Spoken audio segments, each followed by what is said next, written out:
Hi, my little babies. Welcome back to another episode of What the Smut Book Reviews. Book Reviews. What the Smut Book Reviews. Book Reviews. Hi.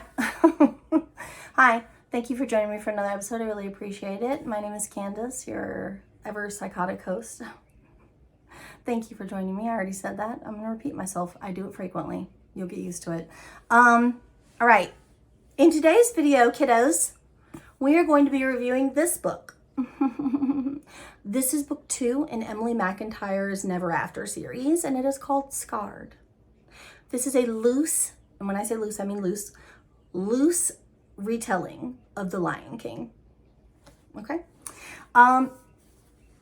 This book and all the books in the series are currently free to read with KU. If you want to purchase this book for your Kindle, it will cost you $4.99.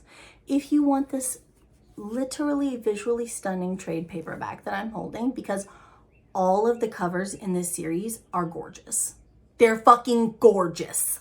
I'm not gonna lie.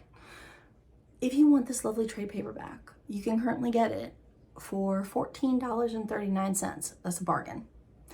If you want this book is also available in audio. The audio was narrated by Paul Woodson and Ella Lynch. I've never heard of either of those people before this book. So, good. There you go. Now, allegedly, this book has 380 pages. According to Candace, 372. So you only fucked me out of 8 pages. That's actually not bad. That's actually not bad for Amazon, because usually they fuck me way harder. At least I'm getting fucked. Ooh, I just noticed. Oh, I just noticed that the inside of this book has like chapter heading photos. Oh, where is I want to see what the pictures look like. Is there another picture for what's her name's pages? Nope, that's Tristan again.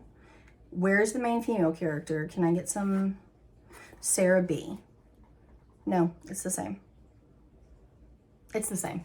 Anyway, that's fine. Now, we're gonna read the we're gonna read the blurb really quick, and then we'll break it down with my notes, and then you'll be free of me. Okay. Now, one thing I want to point out: when I read the blurb for the first book in the series, Hooked, I had never read the blurb before. I knew, aside from knowing that it was a loose Peter Pan retelling, I had no idea that Emily puts almost like nursery rhymes on the back of her books. Like, those are the blurbs. It's like everything rhymes, or at least it did on the first one. I've never read the blurb for this. You're watching it in real time. I'm doing it right now. Okay. Once upon a time, there was a king who passed. He left behind 2 sons, one beloved and one outcast. The older of the 2 was set to take the throne, but before he could, he had to find a queen to call his own. The younger one was known to be unruly and unhinged. The chosen queen was warned to keep far away from him. Beautiful and cunning, in the light is where she stayed. But late at night, it was the shadowed lands in which she played. Mistakes were made and secrets forged, forgetting duty and her sense. And while the new king had her hand, her heart belonged to the scarred prince. I love that. I love it. Okay. Now, the first thing that I want to point out about this book. And this is not a deterrent in any way. I'm not disparaging the book at all, because I feel like there's an audience for everything. And something I may not like, you may love. And vice versa, right? It's just the way it works. Now, I came out of Hooked directly into Scarred. As soon as I finished Hooked, I picked up Scarred, because I was so into Hooked. I had no idea what I was getting myself into. This book is worlds and away different than Hooked was. Hooked was set in modern times in an actual place, like an actual location on the map. And it had to do with, like, I don't want to say mafia because it wasn't mafia, but like gang related type vibes, right? This book literally threw me for a loop. Because when I started it, I had no knowledge of what the book was about. All I knew was, oh, it's based on The Lion King, right? So when I started it, I didn't realize it's a period piece. And it's set in the early 1900s in a fictitious kingdom that Emily has made up. The speech was a mixture of almost like you would think historical romance, but with also modern day like reference / slang in there.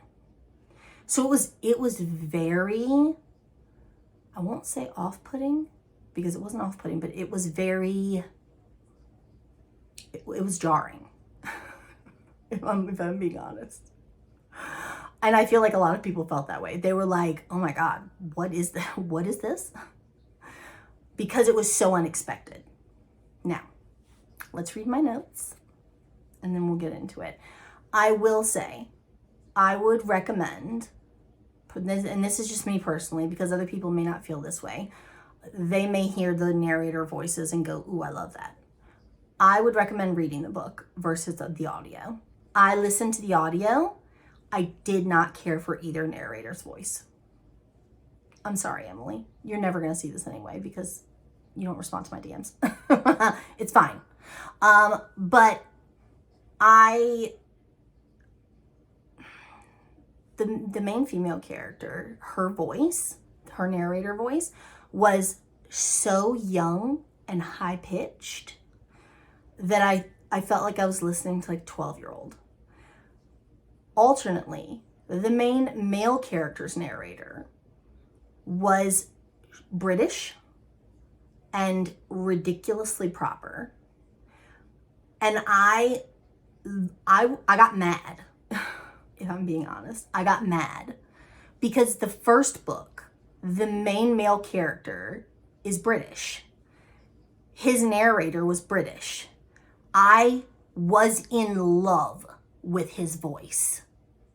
So I thought to myself coming into this, why wouldn't you just hire the same narrator to do Scarred if you need another guy with a British accent? I don't know why she didn't, but she didn't. She went with someone else. This guy, I could not take him seriously during any of the intimate scenes. It made it very difficult to see Tristan as a sexual being because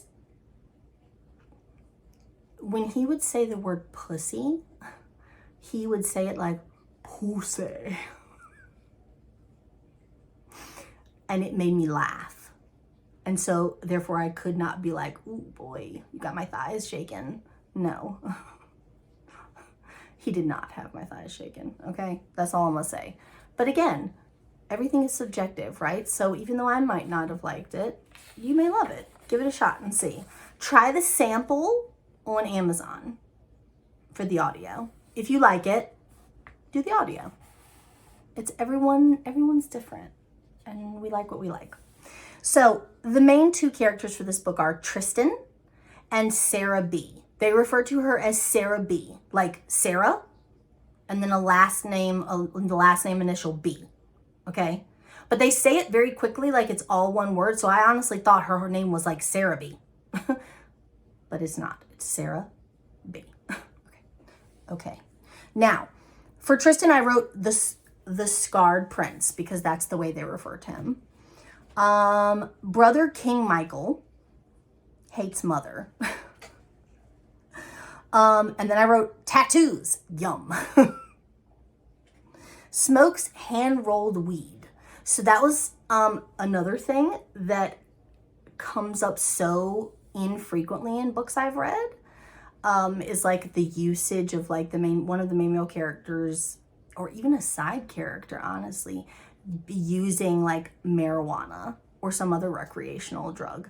Tristan hand-rolled his own blunts, which I found very unique and not weird, but weird.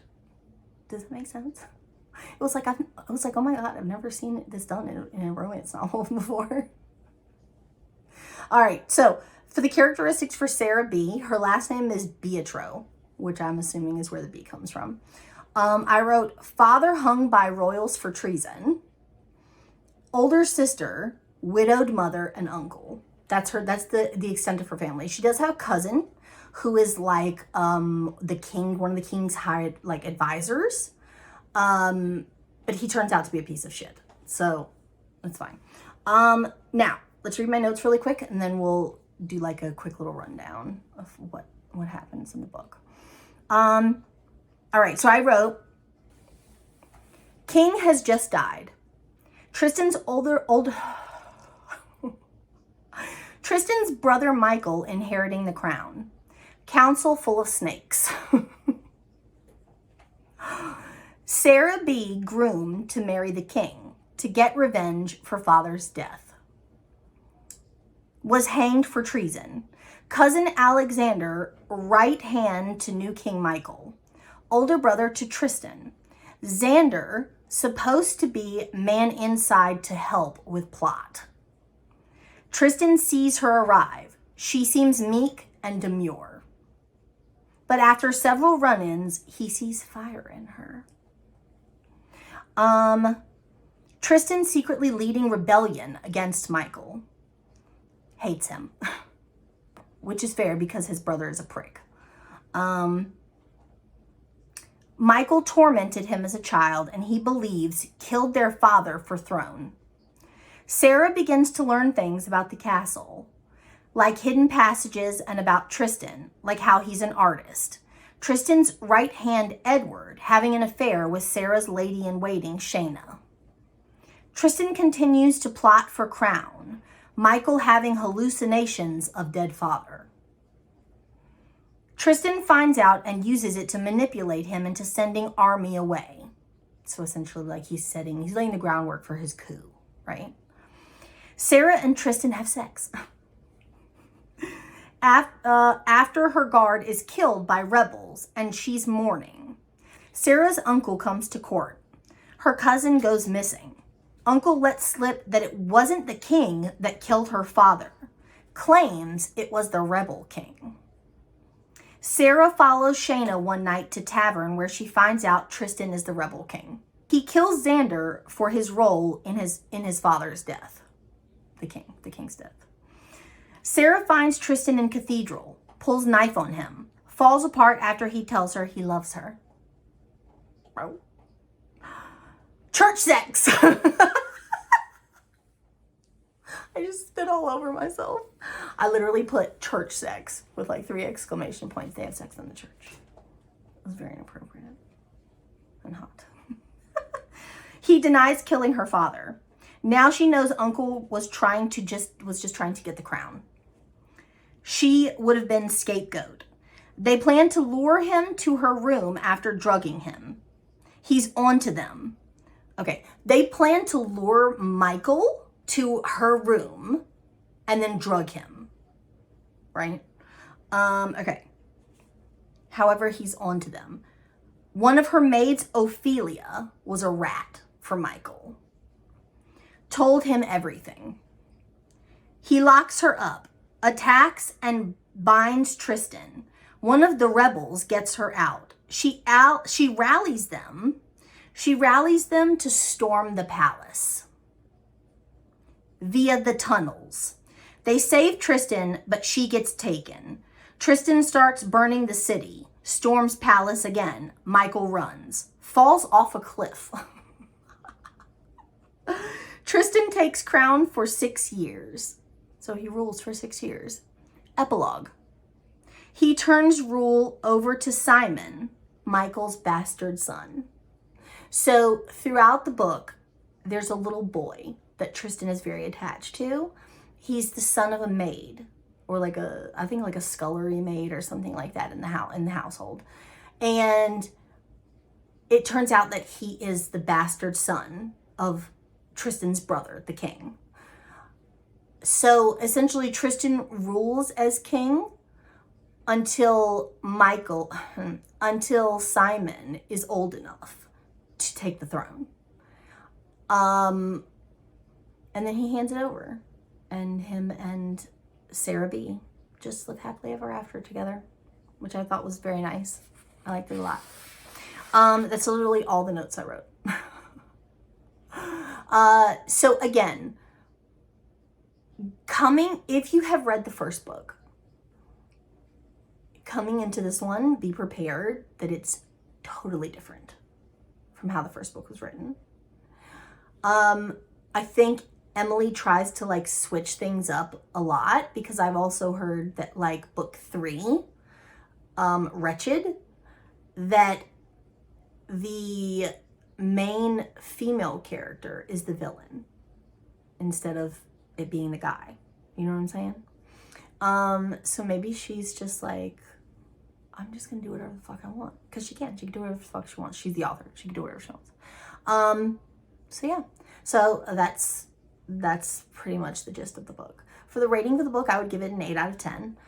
If it wasn't for the fact that I have been reading dark romance and like super spicy, like mafia type style romance for so long, because literally for the majority of like the last 2 years, that's been my jam. If it wasn't for that, I think I would have enjoyed the book way more, because once you go to dark romance, it's very difficult for a lot of people to come back from that and read something that's like Regency or historical romance or Scottish Highland romance or whatever, right? It just, you have a hard time with it holding your attention, if that makes sense. The book was not bad in any way. I did enjoy it. It just was jarring at first. And it took a while to get into, because it was so different from the stuff that I've been reading lately. But at the end of the day, it was good. The plot was good. The characters were good. The only thing I disliked about the book was the narration of the audio. So there you go. If you enjoyed this video, if you like me and you like my channel, please consider subscribing. I would really appreciate it. If you would like, you can follow me on social media. I am super active on Instagram. I will link them all in the description box below, and I'll put a little banner here on the screen for you guys to see. If you're interested in purchasing some of my bookish merch, this one says, "Hell is empty and all the devils are here." It's a Shakespeare quote. But it also applies to like a lot of the dark romance stuff that I read. Because we love a good villain, don't we, girls? So yeah, if you would like, you can check out my bookish related merch. I do have a Teespring shop, and I'll link it in the description box below. And I'll put a little banner here on the screen for you guys to see. Other than that, I think I'm done. Thank you so much for watching and joining me for another video. I really appreciate it. I love you so much, and I will see you in my next one. Bye.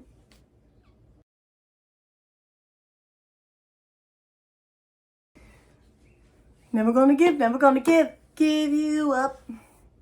Never gonna give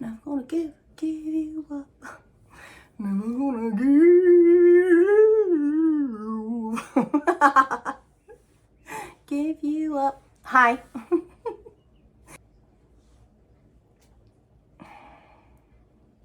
My lipstick is so cakey and gross. I hate it. Okay. Never gonna give you up. Never gonna let you down. Never gonna down. I don't know why that song is stuck in my head, but it just is. Anyway.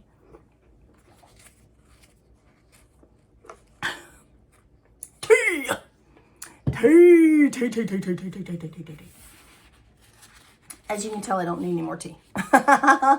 Too much sugar. JK. This is my normal attitude. Okay. I'm caught up. The only thing I have left to review is The Reaper, and I haven't even finished it yet. So, pew pew! Pew pew! I'm done! Bitches! I'm caught up. It only took me 12 years. It's fine. It's fine. I love you. I'll see you later. There probably won't be a lot of bloopers for this one because I didn't freak out nearly as much as I usually do. There's always next time, though. I love you so much. I'll see you later. Bye. Clickety click.